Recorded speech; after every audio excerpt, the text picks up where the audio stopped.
We started several months ago a series on the 70 most difficult questions in Judaism. Tough topics, difficult to understand, some of them very metaphysical in nature. We spoke about creation, evolution, the various parts of the human being, including his soul, the nefesh, ruach, and the neshama. We spoke about free will, mazalot, astrology. We went on to soulmates. And now we're going to speak about something a little bit different that has a little bit to do with kochot hara, the impure forces, which is another topic that we discussed. Why did God create the impure forces in this world? The koch hatum'ah. And B'ezrat Hashem will also be speaking about reincarnation. But tonight follows perhaps an example of what kochot hara is. Even though I a little bit explained what kishuf is, what witchcraft is, why these things were created for, why do they exist, why are they allowed to cause harm. Tonight's topic is going to be a little bit more familiar, because most of you are more familiar, heard a little bit more about Aiyn hara, the evil eye, much more than kishufim, witchcraft, sorcery, black magic, and the like.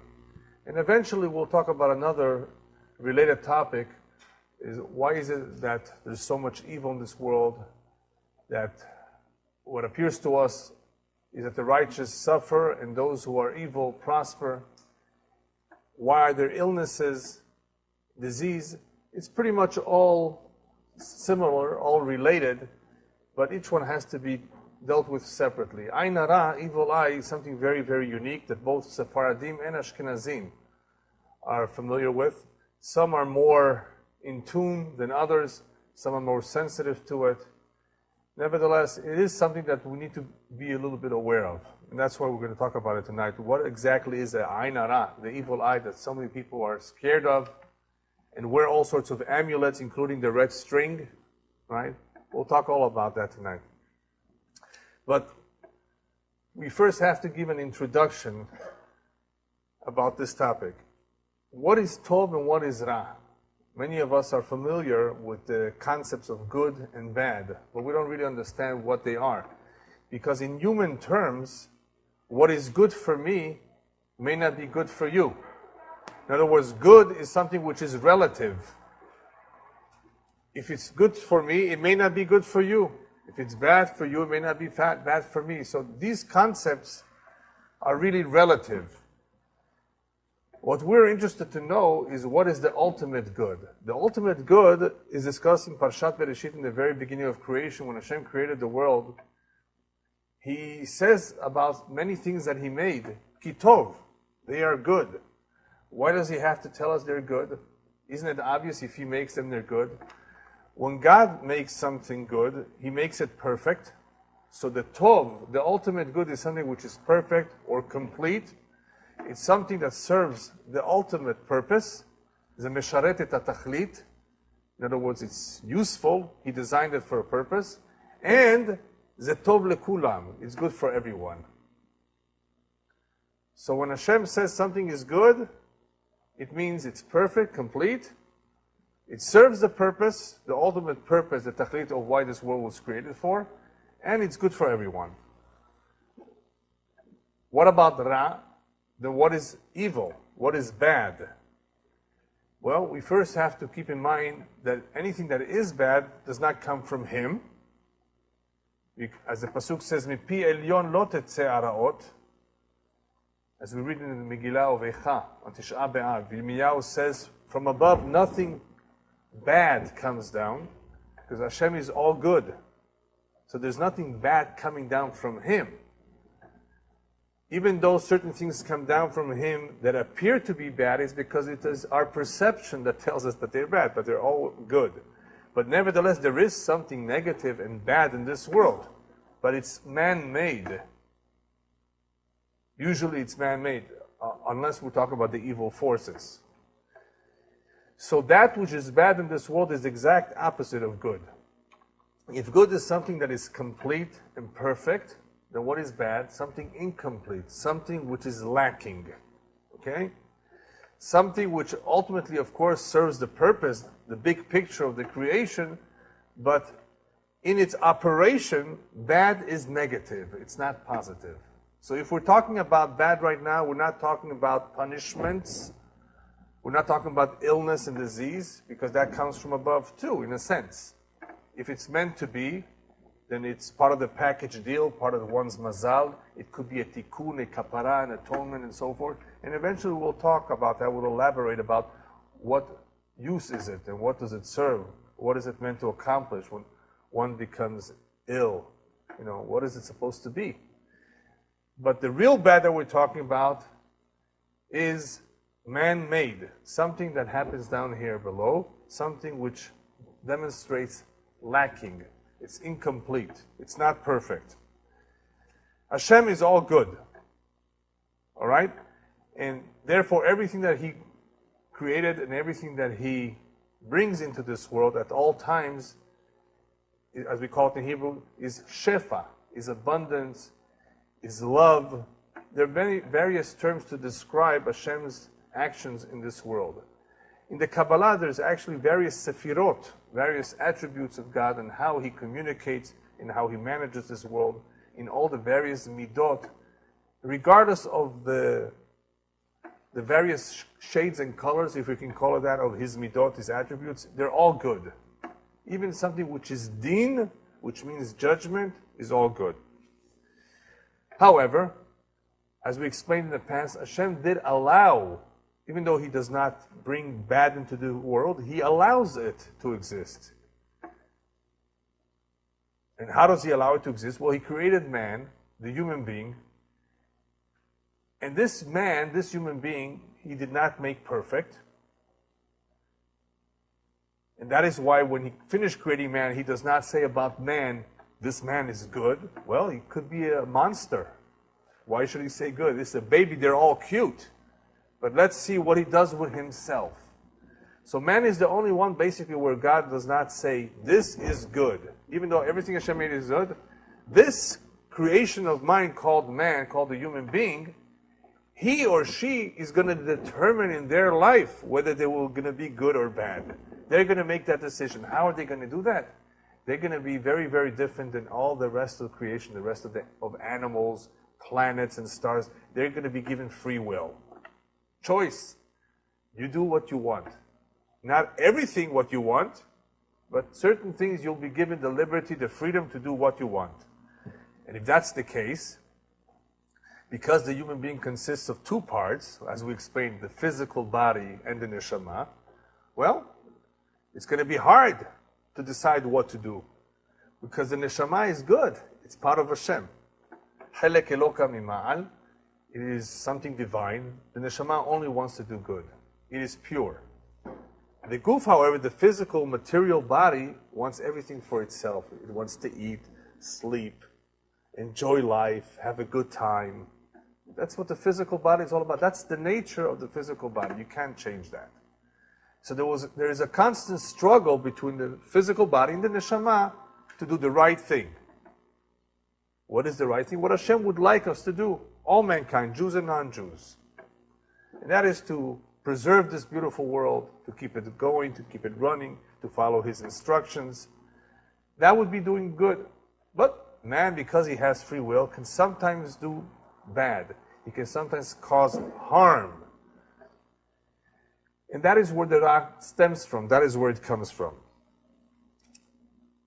Man, throughout his life, has the ability, however, to perfect himself. As the Kabbalah explains, that is partly the explanation of why we circumcise our children at 8 days old. What's circumcision all about? Something extra? A piece of flesh that is there extra? What do you mean Hashem does not make us perfect? Why did He create this piece that He wants us to remove? It is very much symbolic. It's a reminder that man, you are the one that has to remove it. You are the one that has to complete yourself. You're the one that has to do certain actions to perfect yourselves. So I'm going to leave that for you to do. Well, obviously the baby cannot do it, so the parents do it for him. But at least part of the explanation of the Brit Milah is to remind us that we're not perfect, but we can be better, we can perfect ourselves, and that is basically what life is all about is to perfect ourselves and to do whatever He expects of us to do. We all have a mission, and even though it's not easy, but we are given the tools to succeed. Nobody can ever complain to God after He leaves this world. You did not give me the tools. It was just too difficult for me. I couldn't do it. It was too harsh. I was unemployed, etc. Hashem has many, many examples of individuals who risked their life, who sacrificed everything, who were poor, who were ugly, who were beautiful, rich and poor, who lived a beautiful life. So nobody can ever come up with any excuse of why he could not do a good job. But obviously we have the Yetzer Hara and the Yetzer Tov, the evil and the good inclinations, who are always trying to get us to join their camp, respectively. And if we don't have the instructions, if we don't have the manual, we're going to be confused. Our conscience is going to tell us one thing, and guess what the conscience is? The conscience is a neshama. Deep down we know this is wrong. That's the neshama, that's the Yetzer Tov. But our physical body or our bias is telling us something else. So we're sometimes confused. And if we don't have direction, how are we going to know right from wrong? Well, that is what the Torah is all about. And Bezat Hashem, at another time, we'll talk about what the purpose of this Torah that we have, that we follow, is all about. But I'm just giving you a little bit of a clue now. It is a roadmap on how to live in this world. Just like you buy a piece of equipment, and hopefully it comes with a manual. It may be written in Taiwanese, not in good English, right?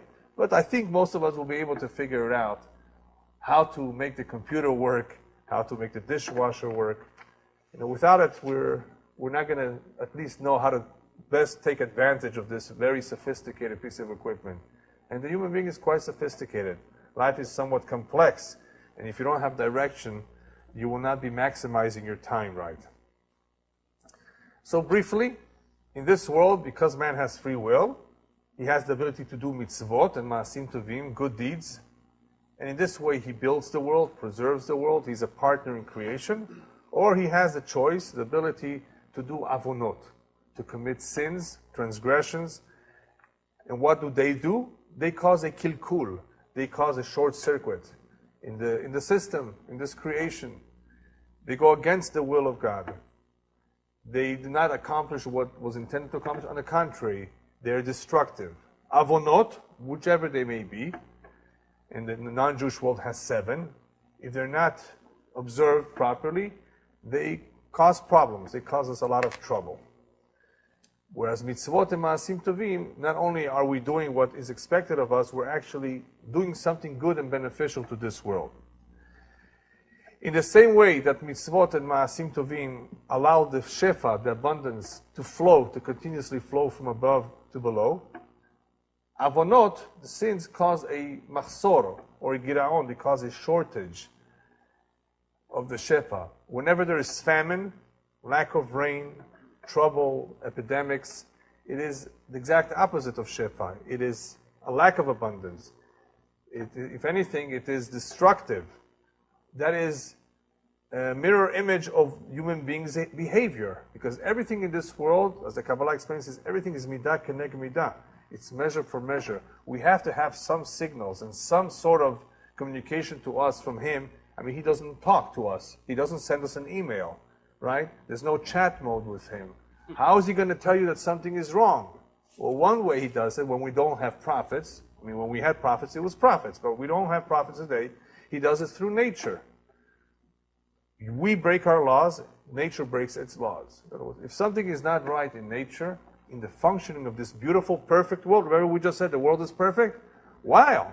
What are all these winds? What are all the hurricanes? What are all the earthquakes for?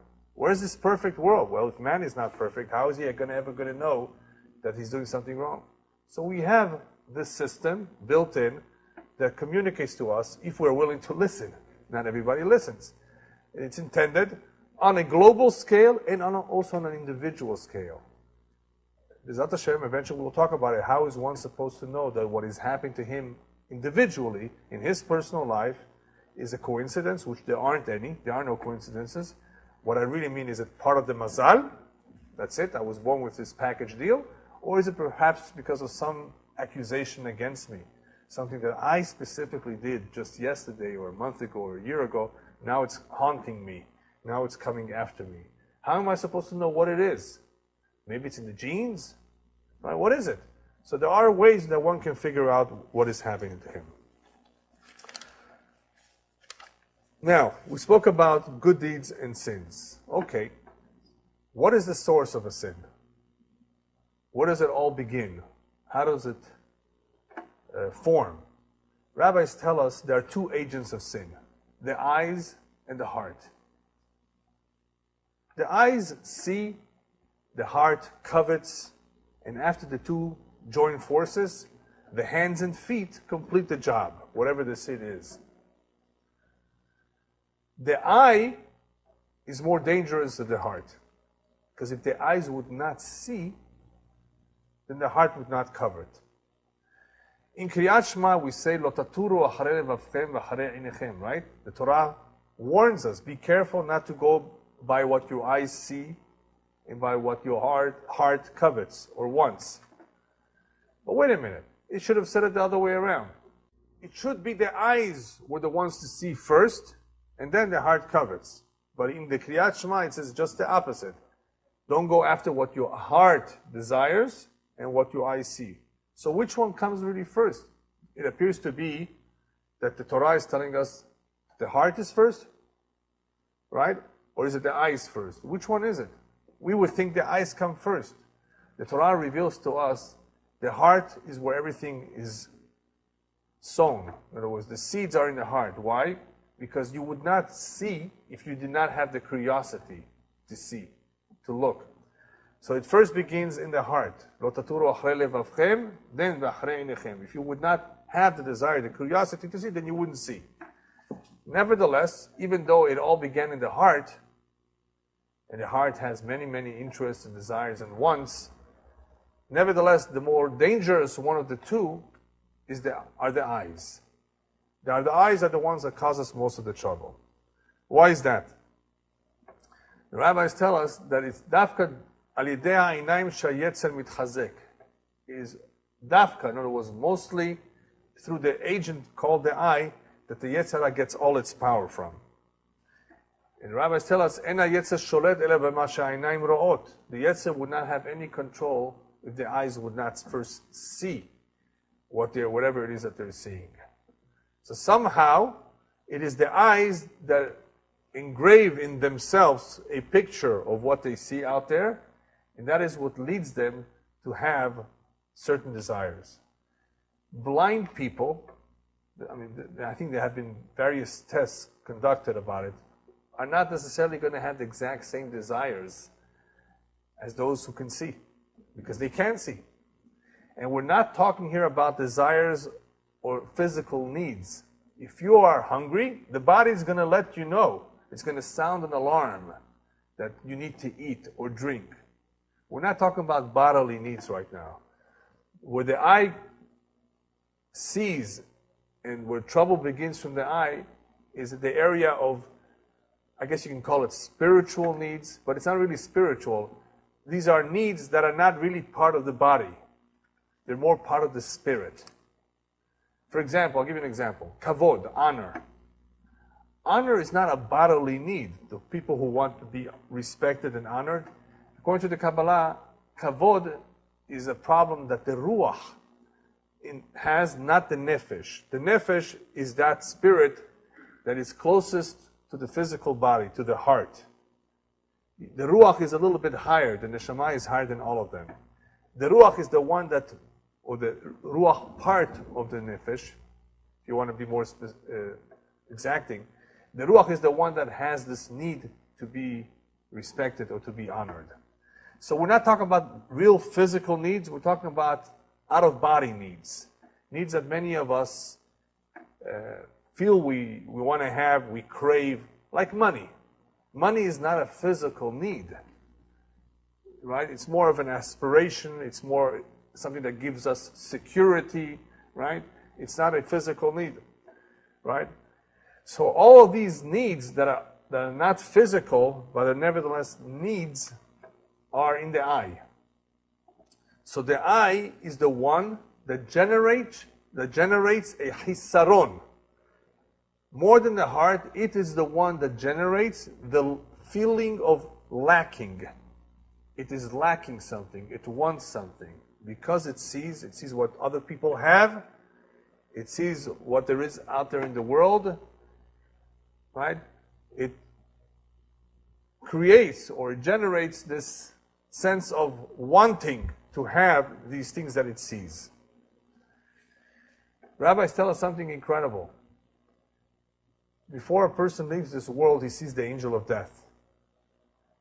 Now, the angel of death can come in many, many forms. But some people will see him as full of eyes.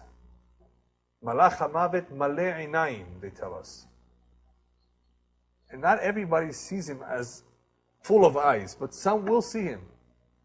In various situations, you may be able to see that, but usually before one's death. And that usually comes to people who were very much coveting all their life. The eye was coveting, so they see right before they leave this world, what are you going to do with all that your eye, all this life coveted? You're not taking anything with you.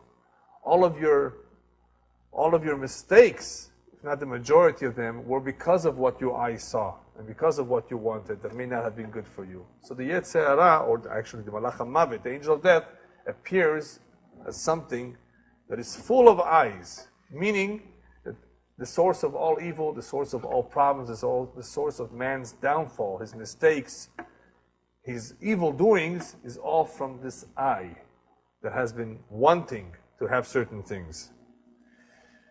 What's so special about the eye? Why does everything really happen through the eye? If we talk about now the organ, the eye, what's so unique about the eye? Well, the eye, you may have heard, is the window to the soul, right? Halon la neshama. You can actually tell a lot about a person by looking at his eye. And it has also been proven that a lot of one's illnesses in the physical body can be seen in the eye. They can also be seen in one's fingernails. If you know how to read fingernails, there is something like that. There's not so much to read into them, but certain lack of vitamins, certain problems in the physical body can be detected in the fingernails, and they can very much be detected in one's eye, various parts of the eye. Now, it is very interesting that the Zohar brings down that this eye has the entire world in it. The entire world is in the eye. Where?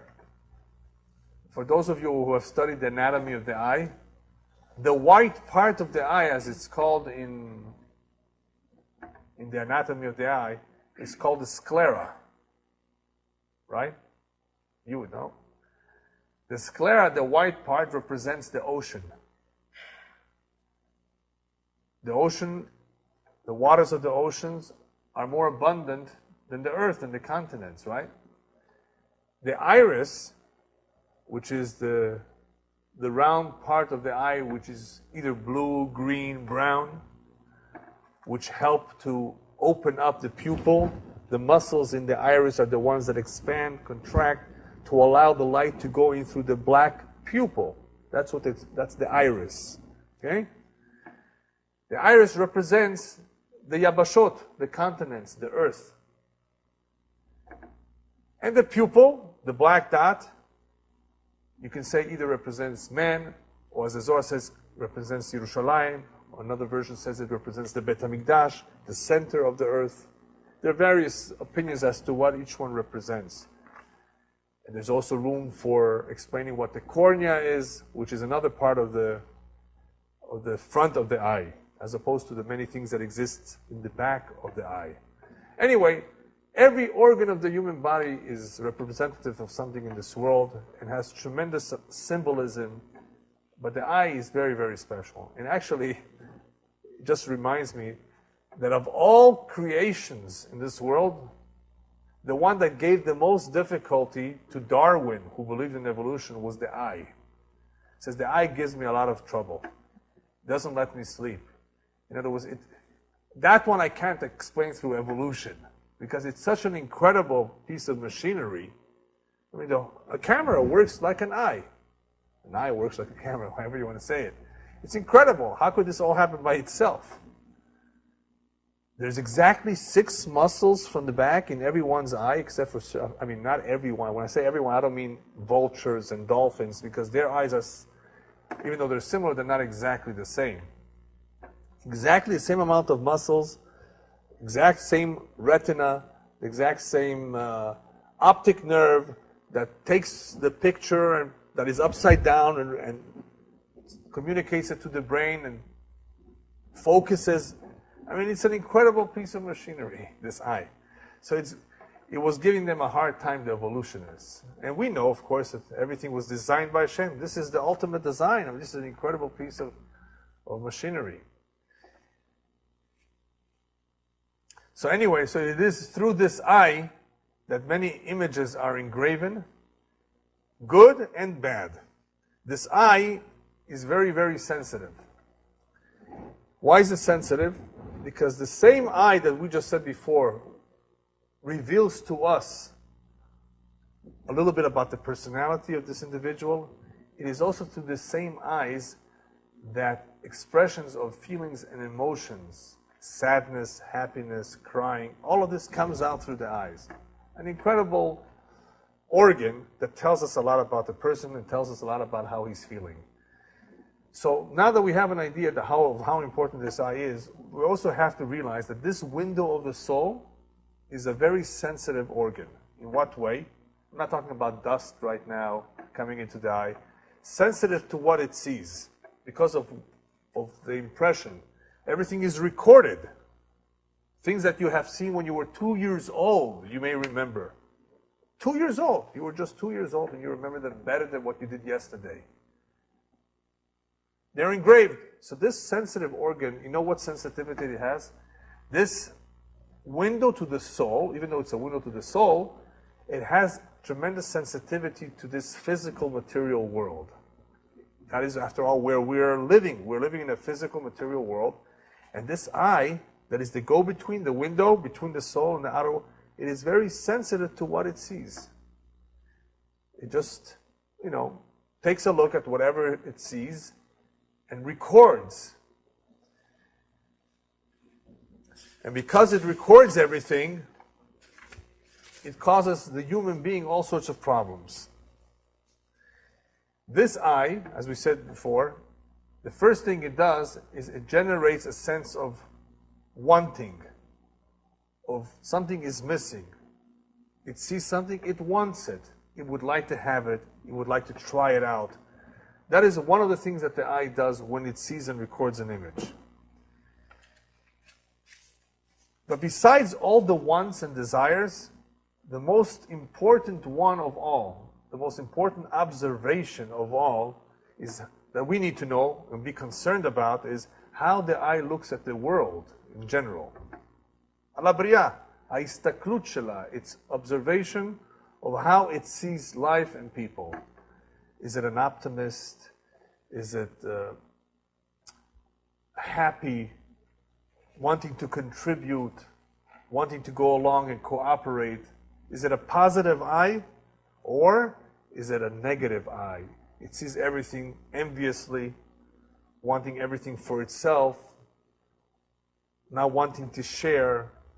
Does it look at life as something depressing and sad? So that is more important than anything. This very sensitive organ, because of its sensitivity, we want to be sure that it looks correctly at life and not in the incorrect way. God forbid, if somebody commits suicide, he obviously looked at things not in the correct way. He thought he could run away from his problems. But you don't run away from the problems. The problems will go after you to the grave. They only get it worse. But it definitely has to do with one's perception. And that is where it is very, very sensitive, because we only have 70, 80, maybe 85 years to make up our mind how we want to see this world. And of course, we're given direction. If we're given the proper direction and we go hand in hand with this and we believe in it, then we will do just fine. We may have our depressing moments, our sad moments. After all, that's what life is. It has its ups and downs. But if our overall perception is good and positive, then we will be fine. If not, then we're asking for trouble. And that's where Aiyn Hara begins. All of this was one big introduction. But it was necessary for you to understand the dynamics of the eye, of good and evil, and how sensitive this organ is, and how some people choose to be positive, and some people choose to be negative.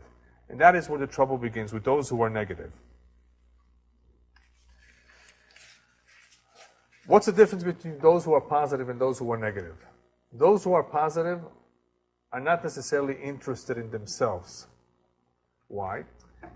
Those who demonstrate a positive eye, they share a midah of a Kadosh Baruch Hu, of God. And that is Eina Pekiha.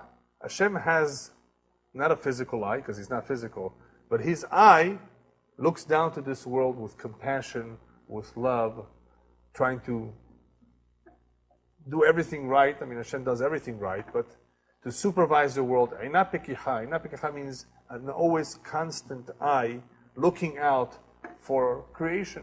If Hashem would remove his supervision for one moment, we would cease to exist. So Hashem's Eina Pekiha, his open eye, his supervising eye, his generous and good eye is always there. Those who are positive about life share that kind of an eye, that kind of a feeling of wanting to help, of wanting to cooperate, of wanting to do Hashem's will, of just showing a certain positiveness about this creation, about this life that they have. Whereas somebody who has a negative eye is the exact opposite. Does not think of giving to others, only thinks of himself. A negative eye only sees himself. He does not see the world. That is why in Hebrew there's a term called sarut Aiyn. Sarut Aiyn means the narrow eye. What is a narrow eye? Does anybody here know the difference between somebody who's stingy and somebody who's a miser? They very similar, but they're very different. Somebody who's stingy can have steak, live in a beautiful home, have 3 cars, but not give anything to anybody, not share his wealth with others because he's stingy, right? A miser does not even allow himself to enjoy, even though he has millions of dollars in his bank account. It's a sickness. I mean, but there are people like that. That's a miser. Sarut Aiyn. But there's something else. That's not really Sarut Aiyn so much, but I give you an example of perhaps somebody who's narrow even on himself. Real Sarut Aiyn, the real narrow of the eye, is seen in the following way. We all know what jealousy is. He has that, I want to have it too. Okay?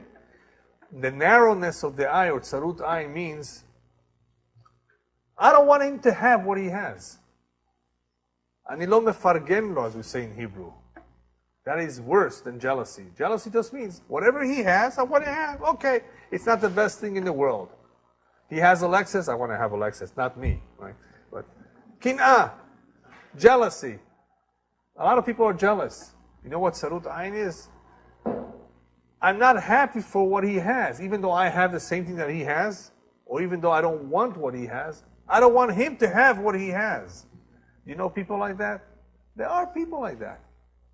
That's Sarut Aiyn. That means that eye that we're talking about, look at what we're saying. Everything is about the eye. It's not a generous eye, it's not a positive eye, it's a negative eye. How is it negative? It's being narrow. What is it doing by being narrow? It's not wanting people to be happy. He or she is not happy themselves. They could be envious, they could not want something good for the other. All of that is more or less the same. They could be miser even about themselves. Narrowness of the eye. Now, even though we said before that this eye generates a lacking, a sense of lacking, of wanting, it also does something else. Where good is something that is generous and giving and expansive, bad is constrictive. Bad is limiting. Bad is wanting. So it's all that. It's not just a lacking. It's not only a sense of wanting, it's a sense of limitation, of unhappiness, of negativity. That is what bad or evil means. Somebody who's positive, it will be easy for him to be mistapek, to be happy with what he has, to be content. Somebody who looks at things positively is usually not jealous, he's usually happy with whatever Hashem gives him. So it's a beautiful, beautiful way of, not only a way of looking at life, but a good disposition to be happy and content with whatever you have and not to be wanting of more and more and more. Because somebody who's wanting, that means he's lacking. If he's lacking, that means there's some negativity in him. What do you need all this for? Yeah. Appreciate what you have. Look positively at life. So it so much depends on one's istaklut, klalit, his general look or approach at life. Is it positive? This is nothing. This is only a means to an end. I'm sure you've heard the term, money should only be a means to an end, but not an end to itself. Because what do I need the money for? I need the money to pay the bills. That's all. Money really should be a means to an end. It's not an idol, right? But for some people it is. So to them, it's something that is lacking, that they need to get. They need to work so hard for. Well, for those who look positive at life, who look correctly at life, they will never have a feeling of lacking. Because he takes care of little ants, he takes care of all the dogs and cats. Hashem takes care of everybody, right? He's not going to take care of me. If I'm the crown of creation, man is the most important part of creation. He's not going to take care of me.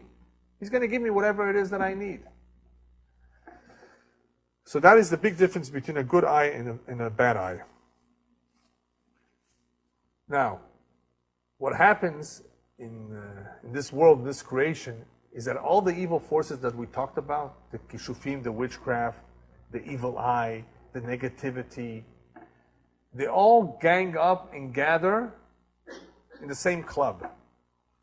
What I mean by that is, the Kabbalah speaks about zachar v'nekeva. I'm not going to get into that. It's a very deep topic. There are a lot of difficult terms in the Kabbalah of right, left, male, female, yin, yang, I think, right? You may have heard these things. Yeah, okay. That's not important to us. But there are these things do exist in a certain way. And the tum'ah, all the kohot of the impurity, all the forces of impurity, including that which is evil, including the evil eye, they all gather together in the same spot, in the same place. In other words, they all are in the same tree, in the same club. They all pretty much are attracted to the same thing. And I'll just give you a small little clue. I don't want to get into it too much because it may be misunderstood. A woman, when she's unclean, she's a nidah, attracts to herself, whether she wants it or not, that's just a fact of life, impurities. And that is why in halakha, in Jewish tradition, there are certain sensitivities about a woman in that state. I won't say more than that. There are certain sensitivities. I hope most of you will understand what I mean. There are certain sensitivities as to where she can be and what she can do, because of all that impurity that is there at a given time, until, of course, it is removed through the mikveh. But the point is, I just gave you this as an example, is that they don't have to be invited. The impure forces, they go, they know where to go. They're pretty much attracted to the same spots, the same location, the same areas in the world. And in the same way that these kohot, these forces in the world can do harm, every aspect of them, every part of them is capable of causing harm. In other words, not just witchcraft, but even something like the evil eye, even something like simple tumah can be a problem. If tumah would not be a problem, if impurity would not be a problem, we wouldn't be washing our hands in the morning when we get up, even though that is a very low-level tumah. Obviously, we take these things seriously. So what they all have in common is that they are harmful. They are not positive, they are negative, they belong to another camp. They're not nurturing like that which belongs to the good camp, that is positive, that is giving. They are limiting, they are wanting, they are restrictive, and they move you away from your ultimate mission that you're supposed to accomplish. They're there for a reason. Obviously, they're there because we need a challenge. But we have to remember that we have to stay away from them because they are harmful. Okay, now that we were able to define what they are, let's take a look at harm. How does a human being cause harm? Well, man can conduct himself in three ways. Machshava, dibur, and maaseh. He can have thoughts, he can talk, and he can act, right? In these three modes of operation, he can also cause harm. All right? The easy one is maaseh. Physically, one can cause harm through his hands and feet. Slapping, kicking, we know that, right? So that's easy. Through the maaseh, through deeds, we know how people can cause others harm. How about dibur, speech? Can people cause others harm through speech? Lashon hara, right? Gossiping, slander. What else? How about curses? Do you believe in that? Can somebody curse somebody? Well, if you didn't, you're going to find out how that is possible. How about blessings? Just like there are curses, there are blessings. You can do good or bad with your mouth. Okay? And then there's the eyes. Where do the eyes come in? With the thoughts. The eyes transmit the thought. Just like the hands and feet transmit the physical harm to somebody, our voice, our speech transmits a curse or blessing, right? Or lashon hara through our dibur. The machshava, the thought process, how does it transmit any harm? Just by thinking about it? No. Through focusing. I think about it, or I think about certain things, and somehow the thought uses the vehicle called the eye to cause harm to others. Now, how does that happen? In reality, what is taking place? Well, rabbis tell us, it's brought down in the Zohar, that speech, the reason why speech is so dangerous is because when somebody says something bad, there are certain angels that listen to it and they say, Amen. Let it be so. And that is what the rabbis tells us. Be very careful. Al tiftach pe la satan. Don't open your mouth to the Satan. In other words, don't curse yourself. Don't say anything negative about yourself because a malach may be there present at that time when you say that, and he will say, oh yeah, Amen. Let it be so. You've just harmed yourself. And at a certain time, at any given moment, if a person says something, no matter who he is, he can harm somebody else through his speech. We're not even talking about slander and lashon hara. We're talking about just a curse. It may happen. Words are powerful. Not because you're ruining the man's reputation. On a higher level, on a different level altogether, it could be that that particular moment, that individual is exposed. Why is he exposed? Because there's an accusation against him. He committed something terrible. He slapped a poor man in the face. All right? I'll give you an example. Not only did he not give him charity, he actually slapped him in the face and he told him, why don't you get yourself a job? Something very, very demeaning. Something very cruel. And this man is a man that has money. Of all people, you had to slap the poor man in the face. You had to demean him. So that causes an accusation. Above, they're very upset at him. Comes along this guy and gives him a curse. If that curse happened at the exact moment or around the time when there's an accusation, so that man is exposed, he's naked, in a sense, that curse will affect him. Same thing with a blessing. Rabbis tell us, Al ti birkat edyot kala beinecha. Don't take a blessing so lightly. Even if it comes from a simple man in the street, a homeless guy. If that is an et ratzon, if that moment is a propitious time, and or that simple man has special yahus, his grandfather was a big rabbi and tzaddik, it just could be that if you haven't had children for 25 years, that man's blessing, not the rabbi's blessing, not the tzaddik's blessing, that simple man's blessing will come true. So ask everybody to bless you. From now on, ask everybody to bless you. You never know. And stay away from curses. You don't want anybody's curses. Because words are powerful. A curse, a blessing can come true. Okay? Now, in the same way that an angel is there to accept the blessing or the curse, in the same way it works, the Zohar says, with the evil eye. How does the evil eye work? So we're talking about an individual who has the ingredients of an evil eye. In other words, he's negative, he's wanting, he's not happy. Comes along a certain malach, mechabel mashhit, a destructive kind of angel, and sits on his eye. That's how the Zohar explains it. Mitlabesh or yoshev lo al ayn. It sits on this man's eye, and wherever he looks, it causes destruction. It can cause destruction.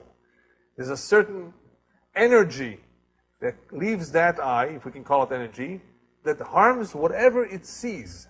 And when we say whatever, it means mamon or baguf. He can harm someone physically, and all of a sudden you feel, oh, you want to vomit. That is how you may. It could be, it's not food poisoning. It could be somebody just gave you 10 minutes ago an Aiyn Hara, and you just feel like vomiting. You feel your physical body feels terrible. Not a flu, not nothing. You know you didn't eat anything wrong. You didn't have any breakfast. Why are you feeling so terrible? It could be an Aiyn Hara, because an Aiyn Hara can affect the physical body, or it could affect one's finances, his job, his money. Why does it affect it? How does the eye affect it?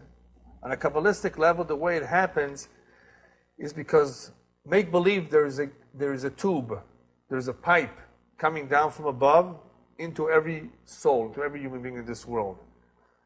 Just like we put food and drink into these two tubes here and air, the food pipe, the wind pipe, there is a spiritual tube through which we get shefa from above that keeps us alive, that keeps the neshama within this body. Comes along an Aiyn Hara, and what it does, it interferes. It disturbs this direct flow of abundance of shefa from above. And that is why all of a sudden we don't feel good, or something goes wrong in our finances. This is very similar to somebody whose immune system is weak. What's going to happen? All of a sudden he's going to become sick. Something is wrong in the immune system that cannot fight back the bacteria or the virus or whatever it may be. Right? So therefore, an Aiyn Hara can attack, and somehow it has the power to disrupt this shefa, and that is why a person all of a sudden feels the way he feels, or something goes wrong in his finances or in the family. Rabbis tell us that's why you have to be very careful not to expose yourself to all sorts of dangers and accusations. Anybody that goes to war, sometimes we have no choice, we're drafted. Then you're exposing yourself to danger, and what happens in the times of danger is that our books are opened. Our books are open on Rosh Hashanah usually. That's the day of judgment. Not if you're in a dangerous place. Anytime a person goes through danger, he's asking for trouble because they open up his books. Should we make a miracle? Should we save him, protect him, or not? They have to decide on the spot. They're not going to wait till Rosh Hashanah. You don't therefore want to take any risks, major risks, like racing cars. It's a risk. Once you go into a racing car, you go mountain climbing, you do you're involved in any sport that is somewhat risky, your books are open. Because they may have to perform a miracle. And in order to perform a miracle, there has to be enough merits in the books. And if they're not, the guy can die. He was supposed to live to 99, and he went to 29. What a shame. Now, sometimes we have no choice. We have to go to battle. A lot of Israeli soldiers, they don't have a choice. So what does Hashem do? That's next week's topic, I think next week. The flower was cut down short. Reincarnation. Gilgul brings them back. Born again. But this can happen. So you have to be careful of not exposing yourself to situations where an accusation could cause problems. I'm sorry, Rabbi. Yeah. Explain when a soldier goes into battle. Right. Most of the country. Right. How is it perceived in higher? How it is perceived? Any soldier that goes to protect Israel is a beautiful thing. I mean, it's a great mitzvah. He's protecting his countrymen. He's involved in something holy. The books are open because he's in danger. Anytime you are in a dangerous situation, it's like you're automatically opening your books. Upstairs, what should we do with him? Should we protect him? There are hundreds of mines laying around. We have to basically lead him the way that he shouldn't step over them. War is dangerous. People lose their lives. So they have to make a decision who's going to remain alive. So in order to do that, in order to decide, they have to open the books.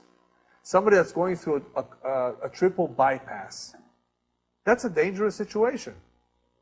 Today, less than it was 20 years ago, but it's still dangerous. Open heart surgery.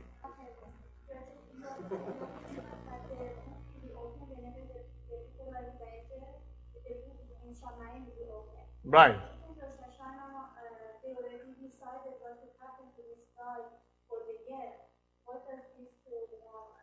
Okay. Usually the books are open on Rosh Hashanah, right? Rosh Hashanah is the day of judgment. What do we do for next year? Does everything remain status quo? We don't change his mazal? Do we improve it? Do we make it not as good? Rosh Hashanah is the time for decision, right? Now, there are other ways that a person can bring himself to court.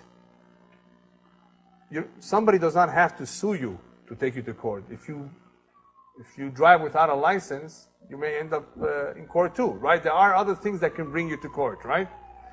If a person talks Lashon Hara on others, he speaks bad about others, so you know what they say upstairs? The Satan says, he's talking, I want to talk about him too. So Lashon Hara brings you to court whenever you speak Lashon Hara. We don't wait till Rosh Hashanah. When somebody is in a dangerous situation, the same thing. They have to make a decision. Should we save his life or not? He just put himself, willingly or unwillingly, in a dangerous situation. Should we protect him? Make a miracle or not? Does he deserve it or not? Or should we just let him go? Let him go. He had his life, 20, 30, 40, whatever it was. Should we let him go? They have to make this decision whenever people are in danger. Because whenever people are in danger, the books are open. There could be accusations. He doesn't deserve a miracle, or maybe he does. So this is a normal process. Stay away, if you can, from putting yourself in a dangerous situation. You don't know if they're going to make a miracle. You can't take a chance. You cannot rely on miracles. Yes? Is whether he merits miracle or not, does that mean how many mitzvahs that person did for that point? No, only Hashem knows what is a big mitzvah or a small mitzvah, what is a mitzvah that can spare his life. It has nothing necessarily with the number of mitzvot. No, Yeah. one has to do mitzvahs for Hashem to see, so to speak, which one was worth miracle. They have to do mitzvahs in order for them. Or it could be his father, or it could be his father or grandfather was such a special man. Because of the merit of his father, they'll keep the son alive. There are various reasons why I need this man around. I need him around for some reason. I have a mission for him that I can't let him go now. There's all sorts of reasons why Hashem needs, but they still have to open the books. They have to have a court session. Yeah. Is there a relation between Lashon Hara and Aiyn? Well, it's evil, right? They're both evil. A person actually who talks about others has a little bit of that negativity in him too, because he looks down at others. He may be arrogant. But it's not exactly an Aiyn Hara, no. Not everybody has an Aiyn Hara. I want to remind you that one thing that, Baruch Hashem, most people don't have an evil eye. I think that they don't. The Maaseh that 99% of the people today I'll get to that. Okay? Well, I'll tell you what that means soon. Will you talk about how you identify who that person in our midst might be, so we know how to... How we can protect ourselves from that? How to protect ourselves, yes. The last few minutes, I'll talk about that. How to identify them, it's a little tough because some of them don't even know that they have it themselves. But usually,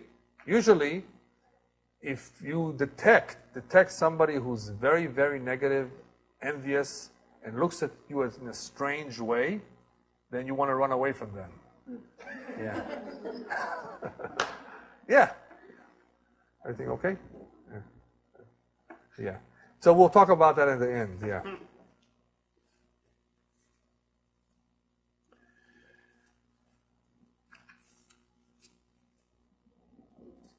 All right, so what do you do about not exposing yourself? So if it's danger, you don't go to a dangerous spot. But the rabbis tell us because we're surrounded with people who may give us an Aiyn Hara, and they may hurt us financially or may hurt us physically, so therefore, don't expose yourself to them. How do you not expose yourself to them? Well, if it's your money, don't talk about it. Rabbis tell us, you want blessing? Don't talk about how much money you have.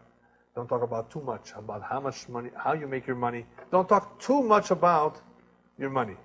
I mean, you a lot of tell people what you do for a living. I mean, you don't have to keep your mouth shut completely, but be careful not to emphasize it too much, not to draw attention. Don't get into details, unnecessary details. If it's your family, I mean, it's different. We're talking about with people that you never know. So that is how one way to preserve the blessing, to have blessing, is cover up. Don't allow too many people to see what you have, what you own. Don't expose yourself when we're talking about finances. Right, don't flaunt, yeah. Now, when we're talking about physical pain, physical harm, stay away. In other words, if you know somebody may give Aiyn Hara, don't look at them in the face. Look away. Now the problem is, some people have real problem with this one, because if that individual is an aunt or an uncle, you know, how you look away, hey, you have a problem. Yeah. Do your best. Do your best not to be around them. But I'll tell you what to do nevertheless if you're around them. Because sometimes it's hard to avoid them. But there's no doubt that one of the best things to do is to avoid and not to look them straight in the eye. Especially when you're doing well, you just won the lottery, or there was just a baby born in the family, especially your wife, your sister just became pregnant. And I need to remind especially the Persian people with this. The women, if you're pregnant, don't let anybody know. You know, all of us, they want everybody to know. A lot of miscarriages occur because of that, because of Aiyn Hara. Don't let them know until it's almost impossible to hide it. You know, when you're 6 months. You know, then everybody will figure it out anyway. There's no mitzvah to tell everybody. Don't even tell your mother for a few months. Your mother and your mother-in-law, try to hold the information for at least 3-4 months. At least. I'll tell you why. Not because they will give you an evil eye. Chas v'shalom. They're your mother-in-law. But the women have a problem. They're going to tell everybody else. You see? Even if you tell them it's a secret, don't tell nobody. They're still going to tell. It's very hard to hold such a secret. So from experience, I'm telling you this from experience, nothing wrong, I have nothing against women, right? But that's just the nature, that we will forget, somehow it will come out, somehow somebody will get it out of them. So don't tell it even to your closest friends. After a few months have elapsed, then slowly but surely break it to those who need to know. That's all. You want to cover up these things. Somebody that has an Aiyn Hara, we said, is lacking. Right? Somebody who is a good person is more complete, more shalem. Anybody who's more shalem doesn't really have to fear an Aiyn Hara. Because according to the Kabbalah, the more shalem a person is, the more complete he is, the more of the tzelem Elokim, the more the image of God will be on him. And what happens when a person has the image of God on him, that gives out so much spiritual light that all the forces of evil run away from him. Rabbis tell us that a wild animal will not attack a human being unless she believes that that human being is an animal. Oh, that's good dinner for me tonight. You know, a shark, after it takes the first bite of a human being, it lets go. You know why? I thought this was a sea lion. I thought this was a fish. This is not part of his diet, so he lets go. The problem is, once he took the first bite, there's so much blood loss that many people do not recover or survive. Right? Very few sharks just consume the entire human being. They just take a bite and they realize they let go. Why did they bite to begin with? Obviously, everything has been a shamayim, but to them it appears like a fish. A tiger attacks, a lion attacks. Oh, this is just another piece of meat. But not tzaddikim. Tzaddikim that were thrown to a lion's den. Daniel, many other tzaddikim who had a similar story. Go barayot, the lions were hungry, were not fed. They didn't touch the man. He had a tzelem Elokim. Anybody who perfects himself has no reason to fear of an Aiyn Hara because all the forces of evil run away from him. They don't get close to him. Same thing with one who protects himself with Torah, learns Torah. The demons do not come close to him. He's protected from mazikim. Person who does tzedakah, also tzedakah can protect him at least at the moment that he's doing tzedakah. The whole idea of giving machzit shekel, Am Yisrael gave half a shekel. This was a form of kapara. This was a form of protection from Aiyn Hara and from all the evil spirits. The kapara, the tzedakah that a person does, at least at that time, can act as a safeguard against evil forces. Now we're going to just talk a little bit about what the rabbis tell us.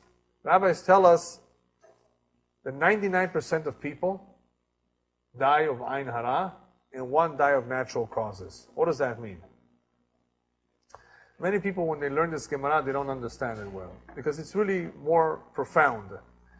What it really means, in a simplistic way, that 99 out of 100 die of Aiyn Hara, is that the Malach HaMavet, the angel of death, or Samael, had to be involved. Because what is death? Death is something negative. Death is something that, unfortunately, ever since Chet Adam HaRishon, ever since from the very first sin, when man rebelled against God, it brought about this death, which is the falling apart, the breaking up of this human being, where the body goes to the grave and the neshama goes back to Hashem.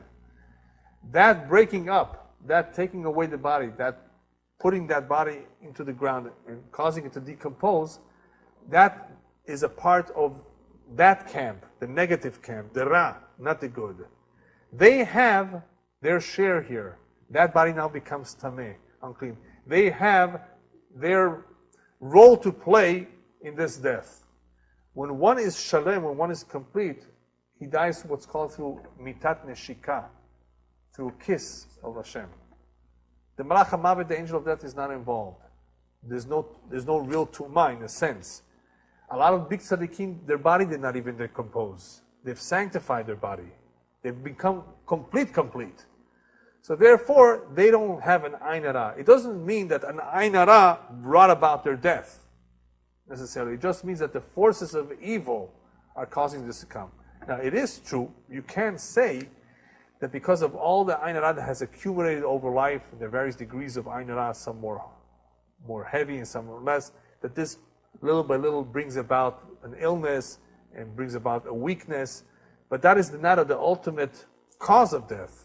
The ultimate cause of death, we all know, is the Malach HaMavet. He's the one that sholef. He draws the soul out, and that's when the man ceases to exist, right? Unless it's a car accident or there's other sorts of situations where that process is a little bit different. Nevertheless, Aiyn Hara basically means, in that case, the forces of evil have had an effect on bringing about the death of this individual. Whereas some, the rabbis talk about it, did not die be'etyo shel nachash. They did not die as a result of the sin or the advice of the nachash with Adam and Chava. Meaning what? They were complete. They were not into themselves. They were perfected. They were so pure that they did not die. They were taken from this world with HaKadosh Baruch Hu himself. Okay, real quickly, how do we protect ourselves from Aiyn Hara? Well, first of all, you know fish are not affected by Aiyn Hara. That is one of the blessings that Yaakov gave before he passed away to Yosef, to Yosef's children. Amalach goel oti, right? Vidgu larov bekerev haaretz. They should multiply like fish. In other words, there should be no Aiyn Hara. Why is there no Aiyn Hara, evil eye on fish? So one explanation given is because they are covered by water. They are not really seen. Remember we spoke about covering everything up? And isn't it interesting that they don't have eyelashes? Or what? Eyelids. I'm sorry, eyelids? Yeah. They don't need to cover their eyes. Right? It's interesting. But anyway, fish do not have an Aiyn. And you know what's so good about that? Fish actually received a blessing in creation. Hashem knew that the Japanese are going to want a lot of sushi. So I have to make a lot of fish. They're going to be overhunted. And I can't allow them to go extinct. They need sushi. So therefore, the fish receive the beracha. They have a beracha. Therefore, no matter how much you hunt them, There are always going to be fish in this world. Not so animals that went extinct. You know how many mammals and animals and birds become extinct?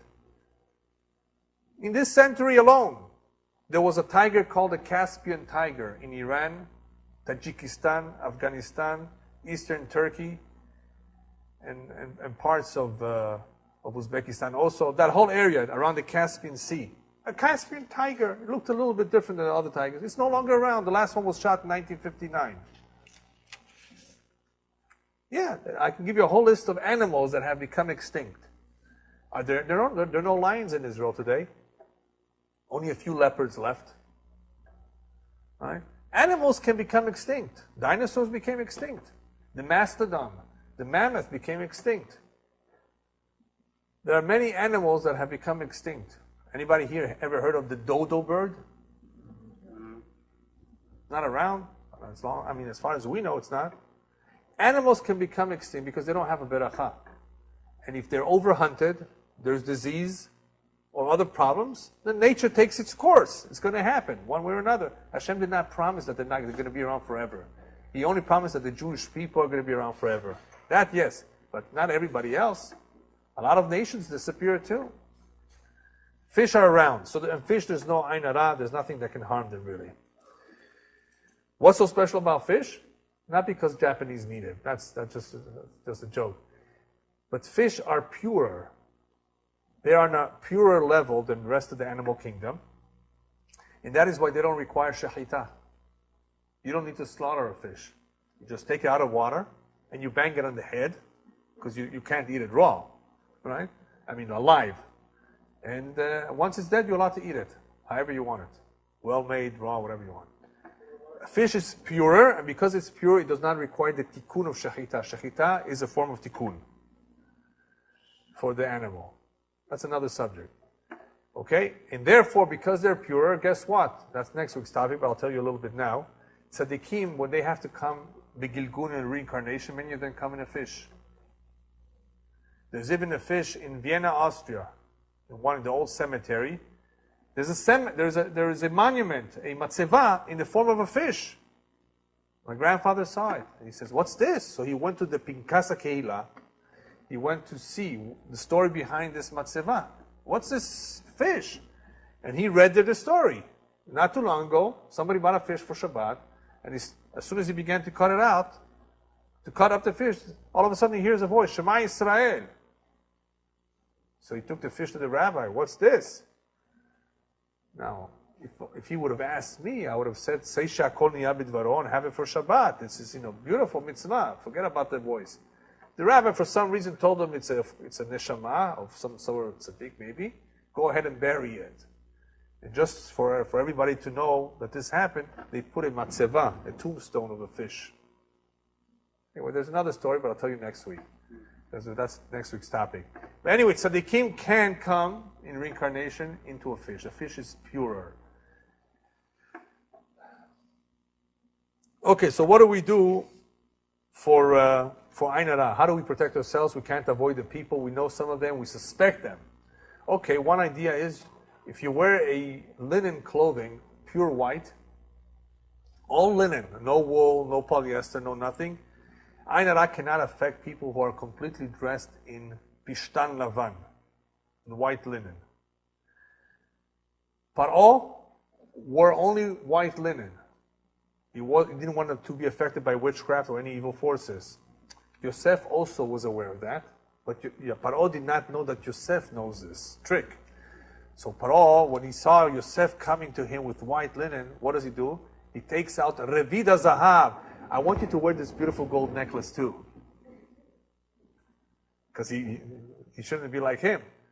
Yosef, of course, didn't want to insult him. But as soon as he came home, he took it off.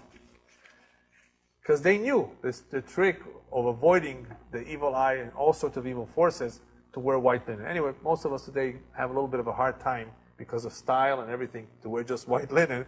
So I'm going to have to give you something else to do. Yeah.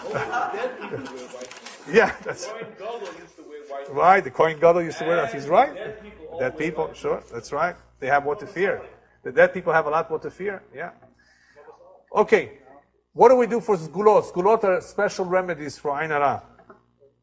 There are special remedies to protect one from Aiyn Hara, and there's some remedies to eliminate or to remove in case you were affected. The ones to remove, I can't go with you. I can't go over them because they're long and they have to be said at a certain time. But I just want to show you that in case anybody was affected, there are ways to remove them. But we can't go over them right now. But as far as protecting yourself, you see somebody you encounter, you suspect that this one may have an Aiyn Hara. What you say is the pasuk that Yaakov told Yosef. Ben porat Yosef, ben porat ale Aiyn, banot sa'ada ale shur. That first pasuk. After that, you add what the rabbis suggest to add, just to make it stronger. Ana mezar'a de Yosef ka'atina de la shalta be'ein abisha. I come from the seed of Yosef, on whom the evil eye does not affect. If you want it, I'll tell it to you later. I'll write it down for you. This is pretty strong. Say it right away, and don't yell at them when you say it, so they shouldn't think you're saying, what are you saying? But, say it to yourself. The blue color, they say, is very helpful, blue. And I wonder if that has to do something with why the Arabs paint their homes in green. Because maybe they thought it's green. But anyway, blue is the real color, not green. Yeah, it's not green, it's blue. The easiest thing to do is not to show off, not to talk too much, and not to attract too much attention. Because of this, there's a halakha. The two brothers or father and a son should not have an aliyah to the Torah, one after the other. It's drawing attention. Oh, two brothers. Oh, two. Father, son. That's what there is a halakha concerning Aiyn Hara. Be careful. Don't do that. And we actually follow the halakha. Even if the brothers say, no, it's okay. No, we don't let them. We're concerned about this Aiyn Hara. Now, be careful with all these things that are superstition from Goyim. Knock on wood. That's not Jewish, and don't do it. That's called Darchei Mori, and it's a surah according to the halakha. The red string that people get from Kever Rachel, all it really is, it's not just somebody made it up to make some money. Here's some red string. All it is because, what is a red string? Have you ever been to a bullfight? I hope not, because it's a sur to go to a bullfight. Because it's so cruel, and it's what the Goyim do.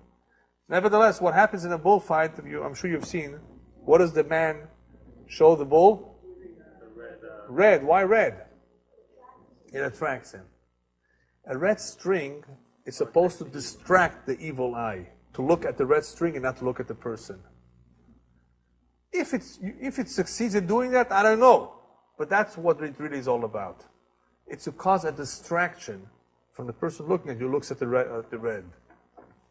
Does it work? I don't know. Look at the string and don't look at the person. Because we're concerned about looking at the eyes, right? So if it looks at the string, no harm should come from it. Does it work? I'm not sure. But you want to wear it? Okay. Yeah. Now, there are some people that will tell you after hearing all this, hey, I heard that if you don't believe in this stuff, it doesn't affect you. It's not true. That statement of if you do not believe in it, it will not affect you, does not concern Aiyn Hara. It concerns other things. The Gemara does talk about certain things that if you do not believe in them, you're not concerned about them, then they won't go after you. It's not, evil eye is not included in that. Evil eye affects everybody. There's so many halachot, so many statements by Kabbalah, Zohar, Gemara, that you should be concerned about it, that you have to be concerned about it. There's a whole sugya, a whole portion in the Gemara that talks about the following problem. A man going by his friend's field, and this is the time of the year where the kama, the wheat, is growing. Do not stare into that man's field as all the stalks of wheat are beautifully growing. Why? Because hezek reya shme hezek, or lav shme. There's a whole discussion in the Gemara. I may cause damage by staring in a man's field that is so beautiful, growing and overflowing with wheat. That I may cause harm. So do not look at your friend's field when it's overflowing with so much beautiful wheat. Because you're looking at it may harm it. It may spoil, it may rot. Something's going to happen and he's going to have a loss because of you looking at it. What do we see from all of this? That of course there is something called Aiyn Hara that you have to be concerned about. You have to be careful. And if you suspect somebody has it, stay away. Don't stand out. Don't talk to them too much. And if you can't avoid them, then of course say whatever you can say. Or do Khamsa Khamsa. I'll tell you where Khamsa comes from. I think the reason Chamsa is adopted by the Sfaradim, because in the Sefer Zgulot, there's a book about Zgulot, about all sorts of remedies. It is brought down that what is very protective of one is a hay made of silver, if you wear it on you. So they may have used that as Chamsa with the hand, with the 5 fingers. So I'm not 100% sure that the Chamsa of the hand really helps, but the hay in the silver does have certain powers. A piece of silver made in the shape of the letter hay, if you wear it on you, that can also be somewhat of a protection. Yeah. Yeah.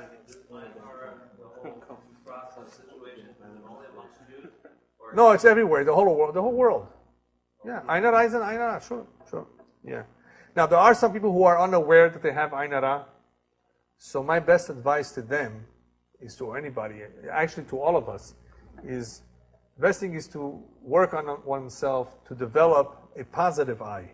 As the pasuk says, Tov Ayin Hu Yevorach. A good eye who sees positive at everything, he himself will be blessed. You want to be blessed, and look at things positively. Be happy with what you have. Don't be jealous of everybody else. Don't look at what everybody else has. Just be happy. Develop a positive attitude, a positive eye. In this way, you'll be hopefully retraining yourself not to have a negative eye.